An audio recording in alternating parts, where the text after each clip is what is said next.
Mga pagbasa ng mga salita ng makapangyarihang Diyos ukol sa paghahangad sa katotohanan. Paano hangarin ang katotohanan? 13. Ikalawa, ang ikalawang katangian.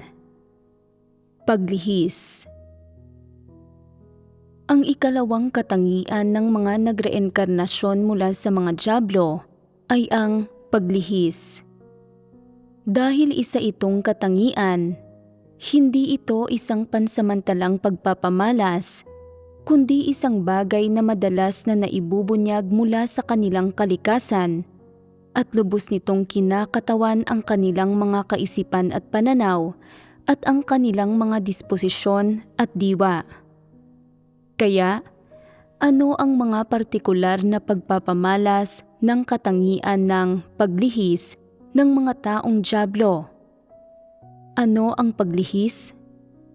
Sa anong salita madalas na ipinapares ang paglihis? Kabuktutan. Ano pa? Lihis na kalikasan, buktot na pagnanasa. Anong iba pang mga pagpapamalas ang lihis? Pagiging tuso at hindi normal. Tama ba? Bukod sa pagiging tuso at hindi normal, ano pa? Pati na rin ang pagiging labis sa mapagkalkula at hindi maarok. Pagiging veteranong tagapagpakana na nagbibigay ng pakiramdam na medyo di maarok. Sa pangunahin, kasama ang lahat ng ito. Pagiging tuso, lihim na mapanira, madaya, mapagkalkula at hindi maarok, at pagiging veteranong tagapagpakana. Lahat ng ito ay mga partikular na pagpapamalas at katangian ng paglihis. Kung gayon, sa anong mga bagay ipinapamalas ng mga dyablo ang mga katangiang ito? Sa diwa, bukod sa naiisip ng mga tao, ang pagiging tuso, lihim na mapanira, madaya at iba pa na may kaugnayan sa disposisyon o ipinapamalas sa mga paraan ng pag-asal at pagharap sa mga bagay-bagay, ano ang isa pang uri ng paglihis? Ito ay ang buktot na pagnanasa ng mga tao. Ang ganitong uri ng paglihis ay dapat tawaging kahalayan. Dahil ginamit na ang salitang paglihis, hindi natin pinag-uusapan ang mga normal na pangangailangang pisyolohikal o reaksyon ng laman, kundi kahalayan. Ito ay tinatawag ding paglihis. Ang pagiging tuso, lihim na mapanira, at iba pa na binanggit kanina ay may kaugnayan sa disposisyon. Ang kahalayan ay paglihis na may kaugnayan sa laman. Hindi ba't napakaangkop ng salitang kahalayan? Narito ang isa pang termino na mas angkop pa: pagiging malandi. Madalas sabihin ng mga walang pananampalataya na ang isang tao ay lihim na puno ng pagnanasa, isang hitad. Lahat ng terminong ito ay tumutukoy sa aspekto ng buktot na pagnanasa. Bukod sa kahalayan at pagiging malandi, mayroon pa bang iba? Isa ba rito ang pagiging mababang uri? Hindi. Iba ang pagiging mababang uri sa kahalayan. Ang pagiging mababang uri ay may kaugnayan sa dignidad at integridad ng isang tao, samantalang ang kahalayan at pagiging malandi ay pangunahing may kaugnayan sa mga isyu ng asal ng isang tao sa pakikipag-ugnayan sa iba. Ang pinagtalakayan natin ay dalawang aspekto ng paglihis. Ang isa ay may kaugnayan sa disposisyon, ang isa naman ay may kaugnayan sa pagnanasa ng laman. May isa pang aspekto, iyon ay na ang ganitong uri ng tao ay madalas na nakakaranas ng mga guni-guning naririnig at iba pang guni-guning pandama. Palagi silang may ilang hindi normal na pagpapamalas. Halimbawa, madalas nilang sabihin, "Ibinunyag sa akin ng Diyos na sa ika-6 ng umaga ngayon ay dapat akong pumunta sa silangan." Isang potensyal na tatanggap ng ebanghelyo roon ang gustong makipagkita sa akin. Kagabi ay nanaginip ako. Marahil ay may 2 kapatid na pupunta sa bahay ko ngayon. Madalas silang magkaroon ng mga guni-guning naririnig at iba pang mga guni-guning pandama. Palagi silang namumuhay batay sa mga penomena tulad ng mga di pangkaraniwang panaginip, mga pangitain o bigla ang pagsulpot sa isipan ng mga salita, at kapag may nangyaring hindi karaniwan, kumikilos sila sa paraang hindi normal. Sila ay partikular na sukdulan. Minsan ay bumabangon sila ng 3:00 o 4:00 ng umaga para manalangin at magbasa ng mga salita ng Diyos. Minsan naman sa gabi, kapag nagpapahinga na ang lahat, nananatili silang gising sa kalahati ng gabi, ipinagpipilitang magbasa ng mga salita ng Diyos o matuto ng mga himno. Natutulog sila kapag kumakain o nagtatrabaho ang iba, at nagiging masigla kapag nagpapahinga ang iba. Palagi silang hindi normal, palaging naiiba sa mga normal na tao. Maituturing din ba itong isang pagpapamalas ng paglihis? Mayroon bang angkop na salita para ilarawan ang abnormalidad na ito? Ipagpalagay na ang isang tao ay mukhang normal sa panlabas, ngunit palagi niyang ginagawa at inaarok ang mga bagay sa isang partikular na baluktot at sukdulang paraan. Paano ka man makipagbahaginan sa kanila, hindi nila maintindihan. Minsan ay nakakaranas sila ng mga guni-guning naririnig at iba pang mga guni-guning pandama.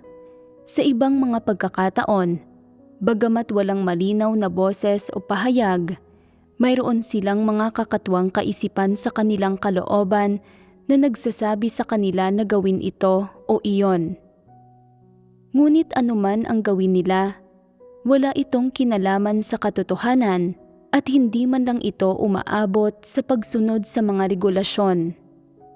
Wala kayong maisip na angkop na salita para ilarawan ang ganitong uri ng tao, hindi ba?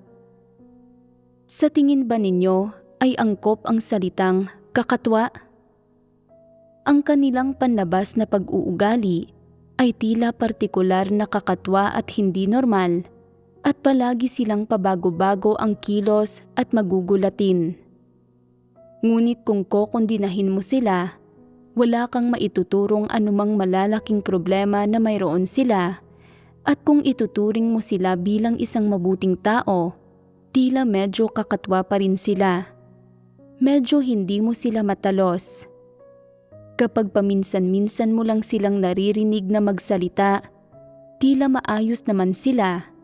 Ngunit kung palihim mo silang oobserbahan, matutuklasan mo na ang kanilang mga kilos ay napakakakatwa, labis na hindi normal. Hindi ito isang magandang senyales. Hindi mo masasabi kung ano ang maaari nilang gawin. Kalaunan, natuklasan na kaya nilang magsalita sa ibang mga wika habang nananalangin. Karaniwan, palagi rin nilang kinakausap ang kanilang sarili na para bang nakikipag-usap sila sa isang tao. Tumatawa pa nga habang ginagawa ito na mukhang nakakapangilabot. Isa rin itong pagpapamalas ng paglihis. Gamitin muna natin ang salitang kakatwa para ilarawan ang aspektong ito. Sa madaling salita, naibuod na natin ang mga pagpapamalas ng paglihis ng mga taong dyablo. May 3 aspekto sa kabuuan. Ang isa ay ang buktot na pagnanasa ng laman. Ang isa ay ang palaging pagkakaroon ng ilang hindi normal na pagpapamalas, pagiging partikular na kakatwa, at ang isa pang aspekto ay may kaugnayan sa disposisyon, ang pagiging napakatuso. Ang pagiging tuso ay nangangahulugan na ang ganitong uri ng tao ay taksil at tuso sa isang partikular na antas, hindi maarok ng mga ordinaryong tao.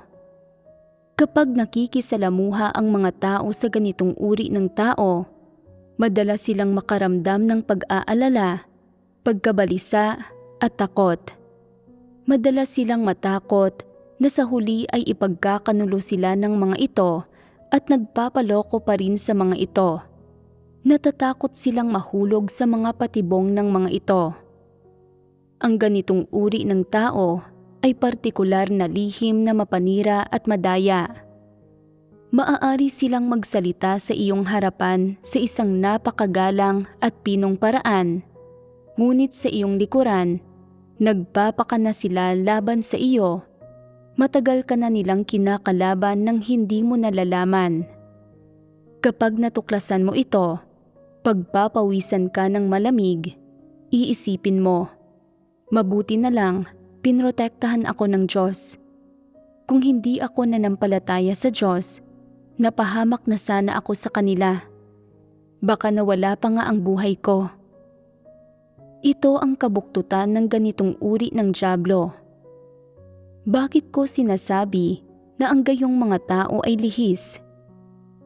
Tunay na hindi madaling sabihin batay sa kung ano ang kanilang panlabas na anyo. Dapat kang magsimula sa mga bagay na binabalak nilang gawin at sa mga salitang ibinubunyag nila araw-araw. Sapat na ito para malinaw mong makita ang lihis na diwa at kalikasan ng ganitong uri ng tao. A. Pagiging tuso. Ano ang pinag-iisipan ng mga nagreenkarnasyon mula sa mga dyablo araw-araw? Halimbawa, ipagpalagay na isang sister ang naiangat para maging isang leader. Pagkatapos ay pagbubulay-bulayan nila, naiangat ang babaeng iyon para maging leader sa ganoong kabatang edad. Paano siya naging mas mahusay kaysa sa akin? Dati ay minamaliit ko siya. Hindi ako kailanman nagpalakas sa kanya o hindi kailanman nakipag-ugnayan ng maayos sa kanya. Ngayon ay isa na siyang leader, ang direktang nakatataas sa akin, kaya dapat akong magpalakas sa kanya. Kailangan kong tingnan kung kailangan niya ng tulong sa kanyang pang-araw-araw na buhay o sa material o espiritual na paraan. Kung hindi siya malilinlang niyon, kung hindi ko makukuha ang kanyang loob, susubukan ko ang iba pang malumanay na paraan. Magsasabi ako ng ilang malumanay na salita, ilang salita ng pagpapasakop, ilang salitang mapanuyo sa kanyang harapan. Kailangan ko munang tingnan kung anong paraan ang uubra sa kanya. Nadadala ba siya sa pagpapalakas o sa mga taktika ng masasamang tao na parang mga tampalasan? Mahilig ba siya sa pagkain o sa kasiyahan? Mahilig ba siya sa mga damit o alahas? Ano ang gusto niya? Dapat ko siyang kilatisin. Dapat akong mapalapit sa kanya, magpalakas sa kanya, makipag-ugnayan ng maayos sa kanya at subukang tansyahin siya. Sino man ang maging leader, pinagbubulayan nila kung paano mapapalapit sa leader na iyon at makikipag-ugnayan ng maayos dito. Dati, noong hindi pa leader ang sister na ito, tutol sila sa anumang sinasabi nito. Halimbawa, kung sinabi nito, magtipon tayo minsan sa isang linggo mula ngayon. Pagkatapos itong marinig, pagbubulayan nila. Ang ibang mga iglesia ay nagtitipon 2 beses sa isang linggo, pero tayo ay magtitipon ng minsan. Bakit naman kami susunod sa sinasabi mo? Sino ka ba sa tingin mo? Ngayon na leader na ang sister na ito, iba na ang reaksyon nila kapag nagsasalita ito. Hindi na sila nagsasalita ng mga salita ng pagtutol tulad ng dati. Sa halip ay sinasabi nila, ang sinasabi ng sister na iyon ay ang katotohanan. Sa panlabas, kumikilos sila ng napakamapagpasakop na para bang sila ay isang taong kayang sumunod, ngunit sa kalooban nila ay sinasabi nila, "Ano ba ang alam mo? Ilang araw ka pa lang namang leader. Dati ay ako ang gumagawa ng gawain ito, ngunit ngayon ay leader ka na. Sige, ang leader ang may huling salita. Sasang-ayon muna ako sa iyo, ngunit kung paano ako kikilos sa iyong likuran ay desisyon ko na. Paglalaruan lang kita." Ang ilang tao ay nahahalal bilang mga leader, at kapag tinanong, ang paghahalal ba ng mga leader sa inyong iglesia ay isinagawa ayon sa mga prinsipyo? Pagbubulayan nila, kung isinagawa ito ayon sa mga prinsipyo, naging leader pa rin kaya ako? Ngunit hindi ko masasabi sa iyo ang katotohanan. Kaya sinasabi nila, isinagawa ito ayon sa mga prinsipyo. 2 termino na akong naglingkod bilang leader ng iglesia. Sa simula ay ayaw ko na itong gawin muli. Natakot ako na tututol ang mga kapatid kung magiging leader uli ako, kaya binawi ko ang aking kandidatura.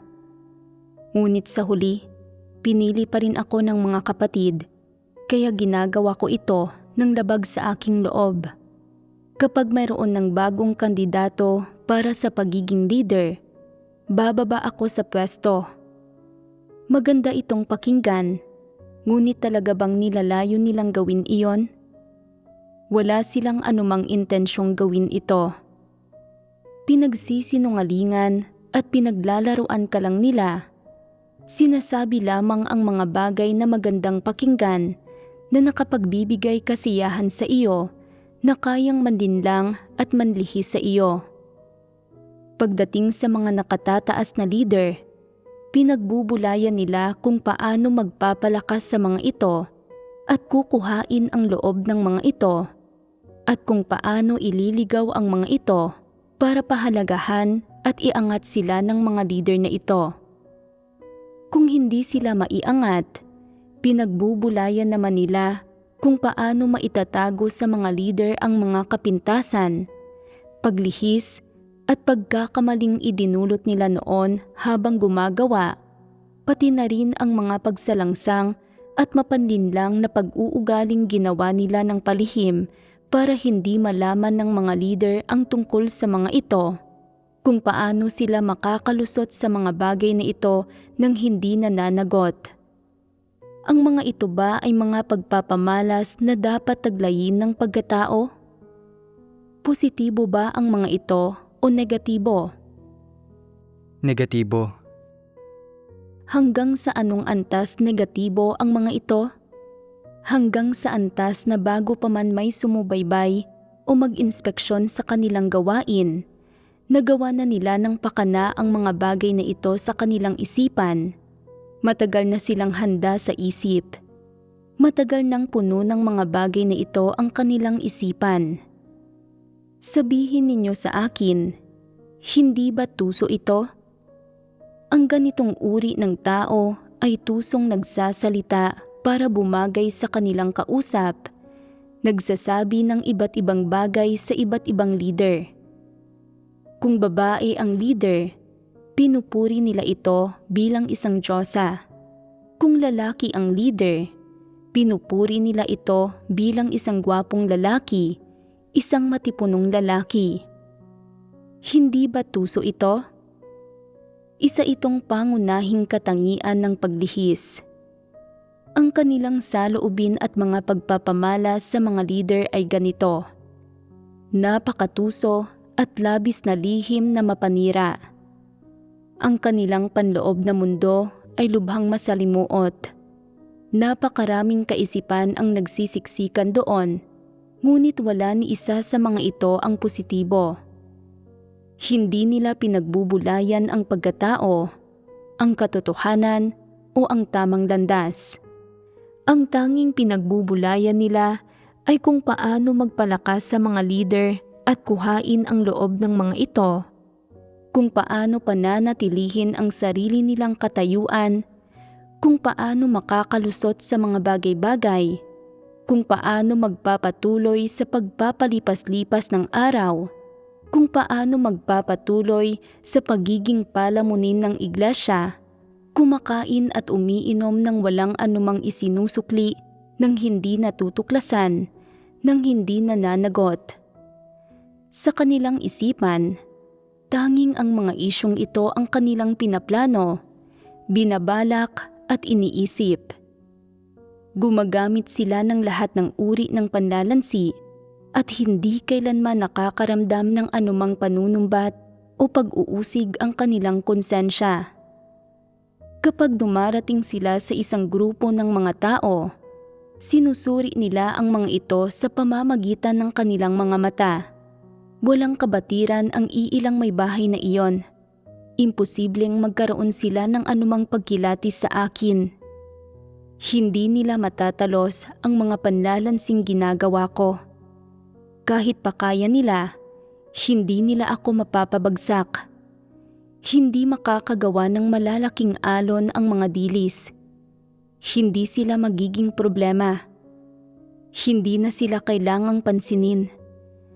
Para naman sa iilang natitira, ang isa ay leader ng iglesia, ang isa pa ay isang matandang sister na maraming taon nang nananampalataya sa Diyos, at ang isa pa ay isang nakababatang sister na nag-aral di umano ng psikolohiya sa unibersidad.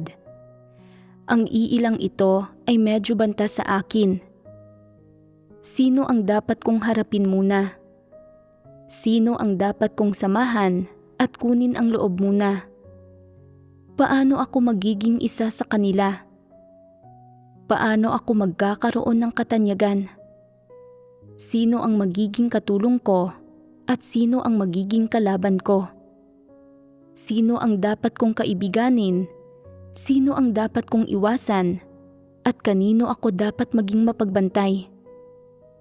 Ang mga bagay na ito ay nangangailangan ng pangmatagalang pagpaplano. Kailangan kong pag-isipan ang mga ito. Pagkatapos mag-obserba sa loob ng ilang araw, natutukoy nila kung sino ang dapat nilang samahan at kasabwatin, kung sino ang maaaring akitin at samantalahin, kung sino ang bumubuo sa kanilang kalabang puwersa, at kung sino ang nakakaunawa sa katotohanan at nagtataguyod ng mga prinsipyo at dapat bantayan.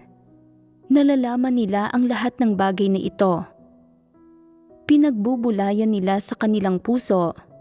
Dapat akong maging mapagbantay laban sa mga may pagkilatis sa akin. Hindi ko maaaring pasamain ang loob nila, ni hindi ako dapat mapalapit sa kanila.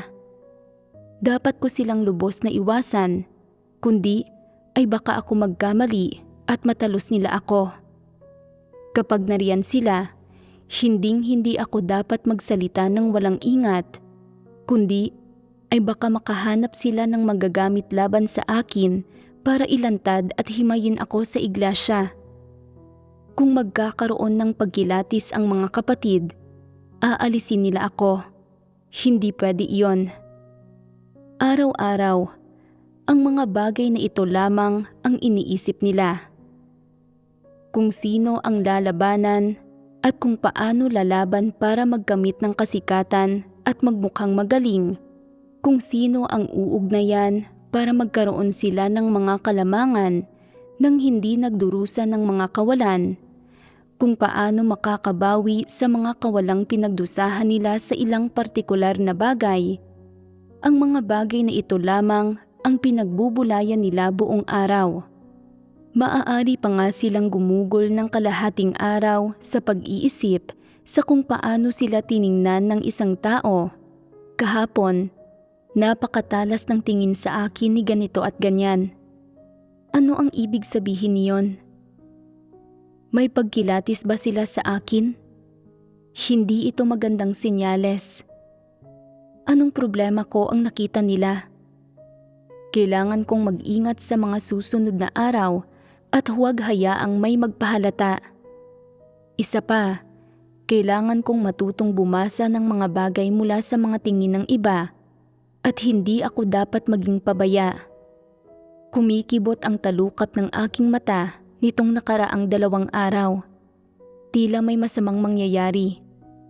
Dapat akong mag-ingat. Sana talaga ay walang mangyaring masama. Baka maalis ako kung hindi ako mag-iingat. Walang mga problemang makikita mula sa labas sa kung paano sila nakikisalamuha sa mga tao. Ang kanilang mga pagkain, pagtulog at gawain ay tila pawang normal. Ngunit ang nasa kanilang puso at isipan ay hindi normal. Ano ang mga pagpapamalas ng abnormalidad na ito? Ito ay na ang mga bagay na iniisip nila ay pawang labis na tuso, hindi kayang maarok ng iba. Ang mga nagreenkarnasyon mula sa mga dyablo ay namumuhay ng labis na madilim. Ang lahat ng bagay sa kanilang mga isipan ay maaari lamang pagbulayan, kalkulahin, planuhin, at paghandaan sa madidilim na sulok. Ang kanilang mga puso ay ganap na puno ng mga bagay tulad ng pag-aagawan para sa kasikatan at pakinabang, pagpapakana, paghahambing, paninibugho, pakikipagtunggali, paghihiganti, at iba pa. Hindi nila kailanman hinahanap ang katotohanan kahit katiting. Anumang bagay ang kanilang hinaharap, hindi nila ito inilalatag para pagbahaginan at pagpasyahan sa isang hayagan at tapat na paraan. Sa halip, palihim silang naghahanap ng iilang tao at kasama ang mga ito gumagawa ng desisyon. May ilang ganitong uri ng tao sa bawat iglesia. Sila ay matipid magsalita at hindi nagpapakita ng emosyon. Anuman ang kanilang makaharap, pinipili nilang manahimik at hindi kailanman madaling ipinapahayag ang kanilang paninindigan. Sa panlabas, magalang silang magsalita sa mga tao, ngunit hindi sila kailanman nagsasabi ng katotohanan o nagbubunyag kung ano talaga ang nasa kanilang puso. Wala silang anumang taus-pusong salita para sa sinuman. Halimbawa, may ilang tao na hindi kailanman nagbubunyag ng kanilang kaloob-loobang mga iniisip sa sinumang kanilang nakakaugnayan. Maging ang kanilang pinakamalalapit na miyembro ng pamilya ay hindi alam kung ano ang iniisip nila araw-araw. Maging ang kanilang pamilya ay hindi sila nauunawaan, lalo na ang mga tagalabas. Kahit pa ikaw ang kanilang matalik na kaibigan, isang kaibigan mula pagkabata, isang matagal ng kaibigan, o isang mabuting kasamahan sa trabaho, hindi mo pa rin alam kung ano ang kanilang kinakalkula. Walang sino man ang makakaarok sa kanila. Paano man sila magsalita o kumilos, walang sino man ang makakatalo sa kanila. Ngunit paminsan-minsan, maaari silang makapagbitiw ng ilang salita. Mas mahusay sa akin si ganito at ganyan. Ano naman ngayon? Isang araw ay malalampasan ko sila. Tingnan mo lang. May mas malalim na kahulugan sa likod ng mga salitang ito na tingnan mo lang. Nangangahulugan ito na sila ay nagmumuni-muni at nagbubulay-bulay sa kanilang puso at isipan araw-araw. Sa panlabas, mukha silang kalmado at payapa, ngunit sa loob ng kanilang puso, mayroong nagngangalit na bagyo at kaguluhan. Ano ang mga bagay na iniisip nila? Kung ang mga ito ay mga hayagan at tapat na bagay, mga positibong bagay tulad ng tamang landas sa buhay, pagsasagawa ng katotohanan, pagkilos ayon sa konsensya, kung paano umasal, kung paano mahalin ang Diyos, at kung paano gumawa ng kanilang tungkulin ng deboto. Kung madalas nilang iniisip, hinahanap, pinagbubulayan, sinusuri, at sinusubukang unawain ang mga bagay na ito sa kanilang puso. Kung gayon, ang kanilang kalooban ay magiging labis na kalmado at magtataglay ng kapayapaan at kagalakan at mamumuhay sila ng higit at higit na normal, hindi sa paraang tuso. Ang mga taong namumuhay sa mga positibong kalagayang ito ay paminsan-minsan magkakaroon ng espiritual na pag-uugnayan at pakikipag-usap sa mga nasa paligid nila at sa mga medyo malapit sa kanila. Ngunit ang pinagbubulayan at iniisip ng mga dyablo sa kanilang mga puso ay pawang mga bagay na tuso. Ang katusuhan ay tumutukoy sa mga bagay na hindi nahahawakan, na hindi kayang makita ng mga normal na tao, mga bagay na medyo abnormal, mga bagay na nakatago sa madidilim na sulok na mahirap matuklasan at mapansin ng mga tao, mga bagay na hindi kailangan ng mga normal na tao. Ang madidilim na sulok na ito ay ang mga panloob na mundo ng mga dyablo. Ang kanilang puso ay puno ng mga bagay na ito na tuso. Araw-araw, inihahambing nila ang sarili sa iba, nakikipagtunggali sa iba, gumagamit ng mga pakana at panlalansi sa iba, nag-aagawan para sa katayuan, reputasyon at huling salita. Ang mga bagay na ito lamang ang iniisip nila. Kung tatanungin mo sila kung mayroon na silang landas ngayon para sa pagiging isang matapat na tao, hindi ka nila sasagutin, hindi ka nila papansinin at ayaw nilang banggitin ito. Ito ay dahil ang kanilang mga puso ay puno ng mga negatibo at tusong bagay na ito. Ang mga bagay na ito lamang ang iniisip nila. Kapag paminsan-minsan ay kailangan nilang mag-isip ng kaunti tungkol sa mga isyong may kaugnayan sa mga teknikal o propesyonal na aspekto, ginagawa lamang nila ito ng pansamantala dahil sa mga pangangailangan ng kanilang gawain o buhay. Sa sandaling matapos ang kanilang gawain sa aspektong ito, agad silang nagsisimulang mag-isip muli tungkol sa mga bagay na iyon na tuso, nagbubulay-bulay. Kaninong mga kaloob ang mas dakila kaysa sa akin? Sa anong aspekto ako mas malakas kaysa sa kanila? Sa anong aspekto sila mas mababa sa akin? Hindi ba tila sinadya akong maliitin ni ganito at ganyan noong huli siyang nakipag-usap sa akin? Tila matagal nang hindi normal na nakikipag-usap ang dalawang taong iyon. Ano ang nangyari sa kanila? Kung may lumitaw na hidwaan o problema sa pagitan nila, makakakuha ba ako ng ilang pakinabang mula rito?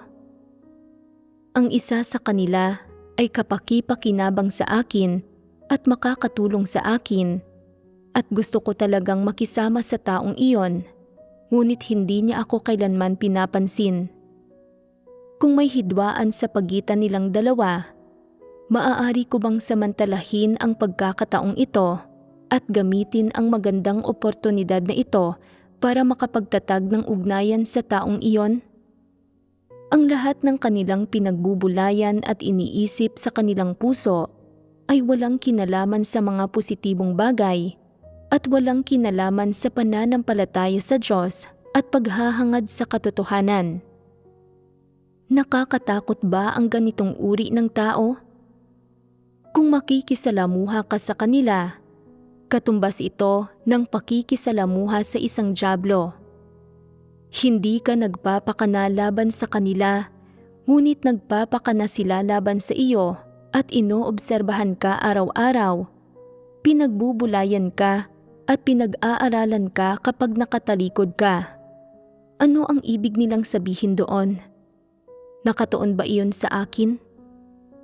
Paano ako sasagot para hindi nila ako matalos? Paano ako sasagot sa paraang makikinabang ako? Kung hindi ako sasagot, iisipin ba nilang hangal ako, madaling apihin, o na hindi ako tunay na nananampalataya sa Diyos? Iisipin kaya nila iyon? Kailangan kong alamin ang totoong iniisip nila.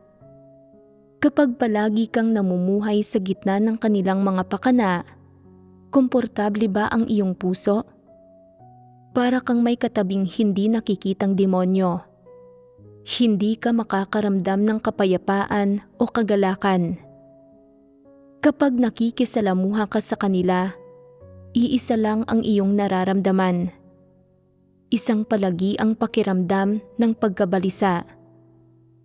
Ang pagkabalisa na ito ay napakanormal dahil ang intuisyon o kutob ng mga normal na tao ay nagpaparamdam sa kanila ng pagkabalisa sa mga dyablo, sa mga abnormal na nilalang na nasa paligid nila. Kahit pa hindi mo sila gaanong kilala at hindi mo maipaliwanag kung ano talaga ang mali, palagi kang nakakaramdam ng pagkabalisa kapag kasama mo sila na para bang may masamang mangyayari.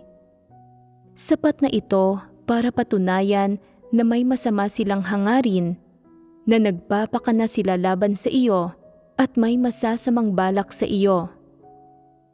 Namumuhay ka sa ilalim ng kanilang mga mapanubaybay na mata at pinag-aaralan kanila araw-araw. Ito ay nagpaparamdam sa iyo ng higit na pagkabalisa kaysa kapag may katabi kang tigre o leon. Kung ang tigre o leon ay pinalaki mo, kahit pa ito ay isang mabangis na hayop, hindi ka kailanman makakaramdam ng pagkabalisa. Ngunit kung may dyablo sa tabi mo, dahil mayroon silang isang lihis na kalikasang diwa, nakakaramdam ka ng pagkabalisa. Ang pagkabalisa na ito ay isang pakiramdam sa espiritu. Ito ay sanhi ng isang diablong kumikilos. Marahil ang diablo ay hindi sadyang naglalayong lubhang saktan ka sa anumang antas, ngunit ang kanyang palagi ang pagpapakanalaban sa iyo at pantitiktik sa iyo ay magpapabalisa sa iyong espiritu. Kung may diablo sa tabi mo, hinding-hindi ka mamumuhay ng may kapayapaan at kagalakan, maliban kung hindi siya isang diablo o mayroon kang sapat na tayog at sapat na pananalig sa Diyos o mayroon kang katotohanan bilang iyong buhay. Maliban kung natutugunan ang isa sa mga kondisyong ito, kung saan hindi siya magdudulot ng anumang banta sa iyo o magkakaroon ng anumang epekto sa iyo at hindi ka makakaramdam ng pagkabalisa. Kung walang natutugunan sa mga kondisyong ito, kapag palagi kang tinitiktikan ng isang diablo, makakaramdam ka ng pagkabalisa. Hanggang sa anong antas ito, unti-unting hahantong. Makakaramdam ka ng pagkasuklam sa kanya at magiging mapagbantay ka laban sa kanya. Magugulo ka sa iyong kalooban at mahihirapan ka. Malilimitahan at magagapos sa maraming bagay. Kung siya ay nasa malapit, kapag gumagawa ka ng mga bagay o nagsasalita, palagi mong kailangang isaalang-alang ang tingin sa kanyang mga mata, ang kanyang kilos o ang kanyang mga opinyon. Maaari mo pang ang palaging subukang alamin, ano kaya ang iisipin niya sa akin? Bakit hindi ko siya matalos? Bakit pakiramdam ko ay mapagkalkula siya at hindi maarok? Bakit tila hindi ngiti ng pagsang-ayon ang ngiting iyon? Bakit ako labis na natatakot? Bakit labis akong naiimpluwensyahan niya? Kung hindi mo nauunawaan ang katotohanan at wala kang pagkilatis, pagkatapos makisalamuha sa ganitong uri ng tao sa loob ng isang panahon, natural kang maiimpluwensyahan niya at hahantong ka sa gayong kalagayan na labis na nakakatakot. batay sa kung ano ang natural nilang ibinubunyag sa kanilang pang-araw-araw na buhay at kung ano ang iniisip nila sa kanilang puso. Ang mga nagreenkarnasyon mula sa mga dyablo ay maaaring ilarawan bilang mayroong isang lihis na diwa. Kung hindi ka pa nagkaroon ng mas malalim at mas malapit na pakikipag-ugnayan sa kanila, marahil ay hindi mo nauunawaan ang kanilang mga panloob na mundo, ngunit ang pinakadirekta at pinakasimpleng paraan para makilatis ang ganitong uri ng tao ay isang katangian sa kanilang panlabas na anyo. Madalas nilang ipakita ang isang buktot na tingin sa kanilang mga mata at isang tusong ngiti. Ang buktot na tingin na iyon ay nangangahulugan ng isang pabago-bagong tingin, isang tingin na hindi gaanong malinis at malinaw o hindi gaanong tapat at taos-puso, kundi sa halip ay tila hindi maarok. Nararamdaman mo na mayroong natatagong kahulugan sa tingin na ito, ngunit sadyang hindi nila sasabihin sa iyo kung ano ito. Dagdag pa rito, sa pamamagitan ng banayad na pagpapahiwatig ng mga bagay kapag sila ay nagsasalita, inuudyo kanilang mag-isip-isip, gumagamit ng mga salita para magpahiwatig ng mga bagay, at magdulot sa iyo na magkamali ng akala na nag-iisip sila sa isang partikular na paraan, ngunit ang totoo, isa lamang itong panglihis ng atensyon. Ang naaarok mo ay hindi talaga ang kanilang tunay na kahulugan, gusto ka lang nilang paglaruan at tuyain. Wala kang mahanap na anumang sinseridad sa kanilang tingin. Ang tingin na ito ay pabago-bago at palibot-libot. Mayroong isang malabo at mailap na pakiramdam dito. Sa sandaling makita mo ang tingin sa kanilang mga mata, biglang sumusulpot ang pagdududa sa iyong puso at naghihinala ka na mali ang iyong sinabi o ginawa. Kung hindi mo makikita ang tingin sa kanilang mga mata, nararamdaman mo na tama ang iyong opinyon, na dalisay ang iyong sariling pag-arok, na ang mga bagay na ito ay naaayon sa mga katotohanang prinsipyo at na dapat kang kumilos sa isang partikular na paraan at mayroon kang matatag na pananalig na gawin ito. Ngunit sa sandaling magtama ang inyong mga mata o titigan kanila ng buktot na tingin na iyon, hindi mo namamalayang bigla kang kikilabutan. Bagamat walang tahasang salitang binibigkas, ang buktot na tingin na iyon sa kanilang mata ay nagbibigay sa iyo ng isang psikolohikal na mungkahi. Inililigaw ka nito na nagiging sanhi upang agad mong pagdudahan ang iyong sarili. May nasabi ba akong mali? May nagawa ba akong mali? Saan ako nagkamali? Ang usapin at prinsipyo na pinag-uusapan ay halatang napakalinaw at hindi mapag-aalinlanganan, at tiyak ka na dapat itong gawin sa ganoong paraan at na ito ay tama. Ngunit pagkatapos magtama ang inyong mga mata, sa halip ay nagiging mapag-alinlangan ka. Ang ganitong uri ng tingin ay ang tingin ng isang dyablo. Ito ay isang aspekto. Ang buktot na tingin nila ay nagdudulot sa iyo na mag-alinlangan.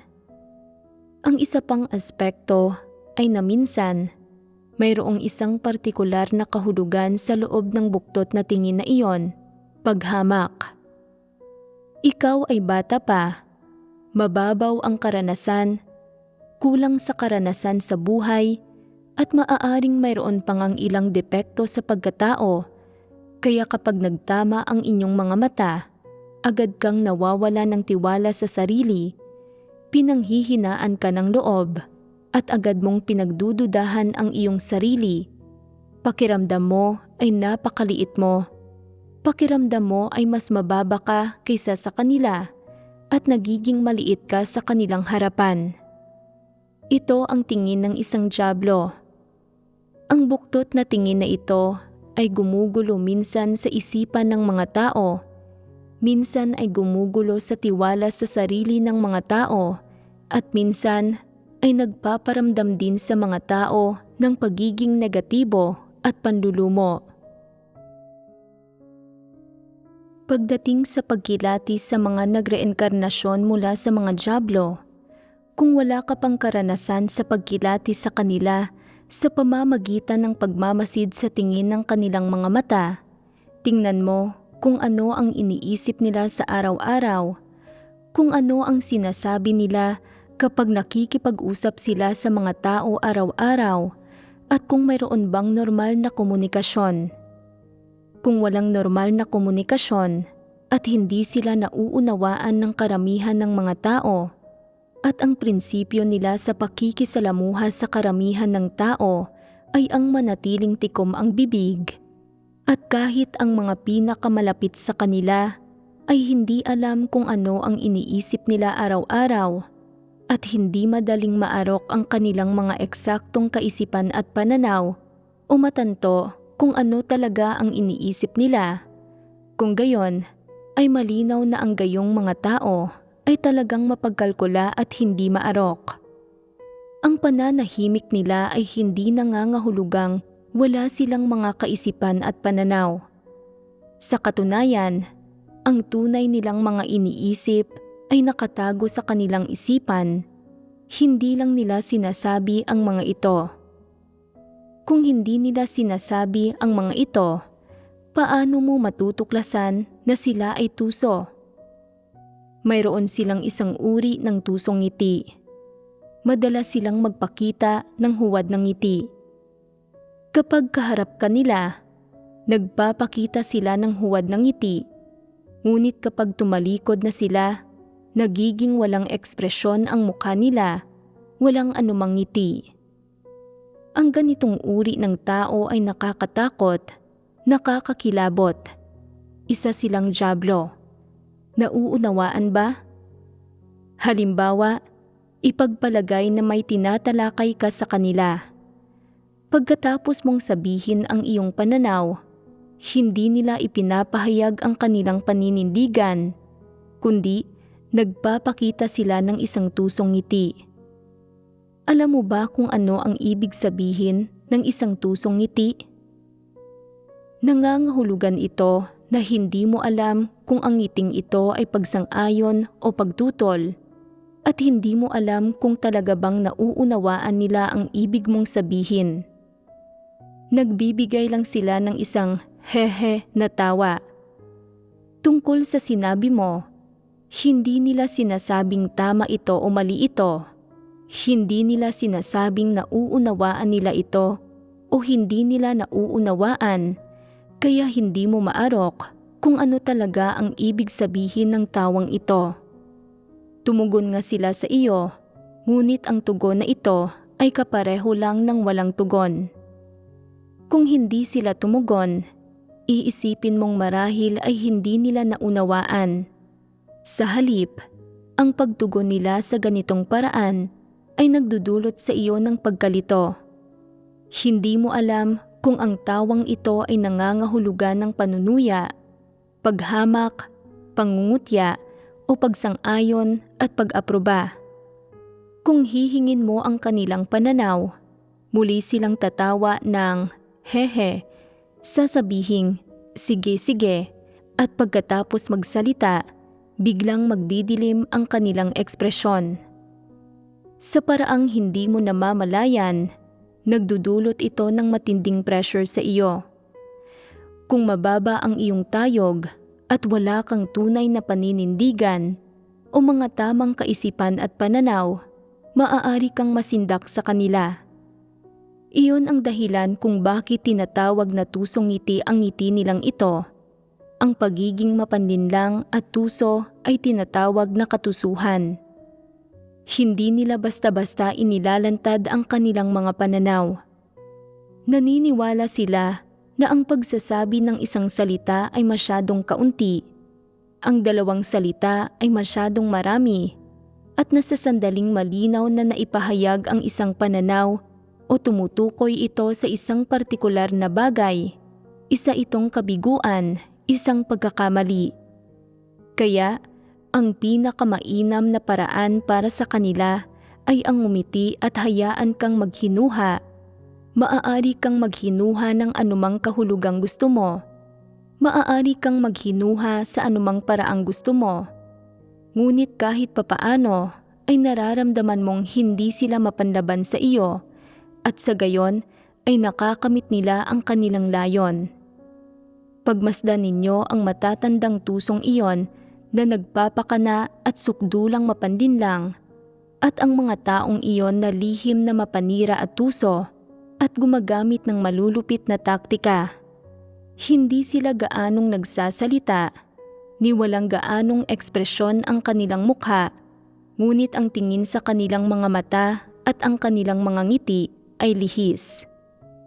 Ang mga normal na tiwaling tao at iyong mga nagreenkarnasyon mula sa mga hayop ay pawang tumatakas mula sa mga nagreenkarnasyon mula sa mga dyablo. Ayaw nilang makisalamuha sa gayong mga tao at ang makasama ang gayong mga tao ay nakakatakot para sa kanila. Kinikilabutan sila. Bakit sila kinikilabutan? Dahil ang gayong mga tao ay hindi tao, sila ay mga dyablo at kayang gawin ng mga dyablo ang kahit ano. Kapag ang mga normal na tao ay nakikisalamuha sa isang tao, hindi sila nagdudulot ng kilabot sa taong iyon. Ang mga normal na tao ay may konsensya at katwiran. Kumikilos sila ng may pagtitimpi at pagpipigil at mayroon silang mga pinakamababang pamantayan. Sa pinakamalala, kapag galit sila, maaari ka nilang murahin ng kaunti at magsabi ng ilang hindi magagandang salita na medyo makakasakit sa iyong pagpapahalaga sa sarili. Ngunit iba ang mga dyablo. Hindi ka nila minumura o hindi nila sinasaktan ang iyong pagpapahalaga sa sarili, ngunit pinipinsala ka nila. Kapag nakatalikod ka, pinagbubulayan nila kung paano ka ililigaw. Gumagawa sila ng isang hukay at pinatatalon ka roon. Pagkatapos mong tumalon, pinapanood ka nila mula sa itaas, nagagalak sa iyong kasawian habang nagkukunwari ding isang mabuting tao. Sinasabi, "Ililigtas kita. Paano ka nahulog dyan?" Akala ko, alam ng karamihan na may hukay rito. Gusto pa nilang gumanap bilang mabuting tao. Pinapaniwala ka sa pagpapanggap nila. Hindi ba't nakakatakot ang ganitong uri ng tao? Sila ang gumawa ng hukay na iyon at isinadya nila iyon para sa iyo. Kung hindi ka tatalon doon, sino pa? Pagkatapos mong tumalon sa hukay, iuunat nila ang isang kamay para iligtas ka at habang inililigtas ka, sasabihin nila, "Bakit ka tumalon?" Habang nagagalak sa iyong kasawian, idinudulot din nila na hindi mo mapagtanto na sila ang gumawa ng hukay. Malinaw na sila ang puminsala sa iyo, ngunit pinaparamdam pa nila sa iyo na dapat kang magkaroon ng malaking utang na loob sa kanila. Hindi ba't ito ay paglihis? Ito ay sukdulang paglihis. May isang bagay na madalas gawin ng mga nagreenkarnasyon mula sa mga dyablo na nakita na ng lahat. Pinakamagaling ang mga dyablo sa pagsasabi ng magagandang pakinggan na salita para kunin ang loob ng mga tao. Halimbawa, kapag nakita ka ng gayong tao na nagtatrabaho, nagtatago siya sa loob at nagmamasid. Kapag natapos mo na ang gawain, lalabas siya at sasabihin, "Aba, nagtatrabaho ka pala. Bakit hindi mo ako sinabihan? Tinulungan sana kita at nakibahagi sana ako sa pasanin mo." Kung nakakapagod ito, maaari natin itong gawin ng magkasama. Sa susunod na magtatrabaho ka, sabihan mo lang ako, "Maliit na bagay lang naman ito. Huwag kang mahiyang humingi ng tulong sa akin." Kapag narinig mo ito, maaantig ang puso mo at iisipin mong bagamat hindi siya tumulong, mayroon siyang intensyong gawin iyon at sapat na ang mga salita niya. Nililin lang kanila gamit ang kanilang magagandang pakinggan na salita. Kita mo, talagang nagagawa nilang sabihin ang gayong mga bagay at hindi sila nakakaramdam ng kahihiyan sa pagsasabi ng mga iyon. Kaya paano mo malalaman na hindi totoo ang mga salita nila? Sa susunod na matapos mo ang iyong mga gawain, darating sila at muling magsasabi ng magagandang pakinggan na salita. Bakit hindi mo ako sinabihan na nagtatrabaho ka? Palagi mo na lang akong hindi tinatawag para tumulong. Talagang itinuturing mo akong ibang tao. Bakit ba napaka-formal mo sa akin?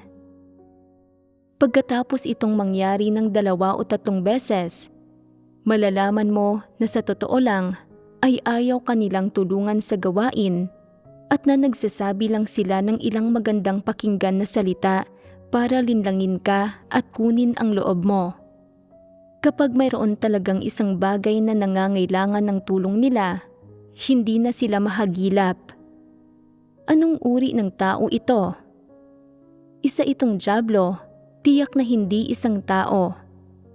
Ang mga nagreenkarnasyon mula sa mga dyablo ay magsasabi ng magagandang pakinggan na salita sa sino mang makasalamuhan nila para linlangin ang mga ito at makamit ang sarili nilang mga layunin. Puno sila ng mga tusong pakana. Hindi sila mga tao, kundi mga dyablo. Mayroon bang anumang halaga sa pakikisalamuha sa mga taong tulad nito? Hindi mo nga sila dapat pansinin. Mayroon bang gayong mga tao sa iyong pang-araw-araw na buhay? Ganito ang pag-uugali ng gayong tao sa usaping ito at sa iba pang mga usapin, ganoon din ang pag-uugali nila. Palagi nilang nililinlang ang mga tao. Ganoon sila kalihis, hindi sila sinsero sa mga tao.